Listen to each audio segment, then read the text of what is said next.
New ইয়র্কে উপদেষ্টা মাহফুজের ওপর আওয়ামী লীগের হামলা, যা বলল এনসিপি। বিস্তারিত দেখুন অগ্রযাত্রার ডেস্ক রিপোর্টে।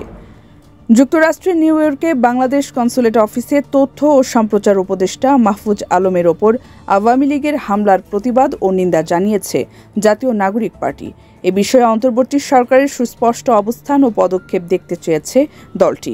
মঙ্গলবার এর সংবাদ বিজ্ঞপ্তিতে এই তথ্য জানায় এনসিপি।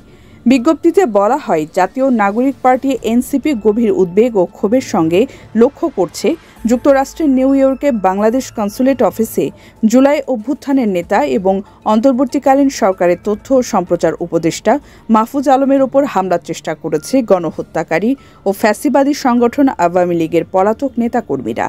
একই সঙ্গে কনসুলেট অফিসে ভাঙচুর চালিয়ে তারা একটি রাষ্ট্রীয় প্রতিষ্ঠানের ওপর সরাসরি সহিংস আক্রমণ করেছে। এতে বলা হয়, জুলাই অভ্যুত্থানের বর্ষপূর্তি উপলক্ষে আয়োজিত এই অনুষ্ঠানে হামলা চালিয়ে আওয়ামী লীগ আবারও তাদের ফ্যাসিবাদী, সন্ত্রাসী ও মাফিয়া চরিত্রের বহিঃপ্রকাশ ঘটিয়েছে।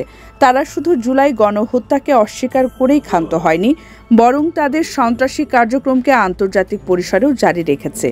বিজ্ঞপ্তিতে বলা হয়, এনসিপি এই নেক্কারজনক হামলার তীব্র নিন্দা ও প্রতিবাদ জানাচ্ছে এবং কনসুলেট অফিসে হামলার ঘটনায় দ্রুত তদন্ত ও দায়ীদের বিরুদ্ধে যথাযথ সব আইনি ব্যবস্থা গ্রহণের জন্য অন্তর্বর্তীকালীন সরকার ও যুক্তরাষ্ট্র সরকারকে আহ্বান জানাচ্ছে।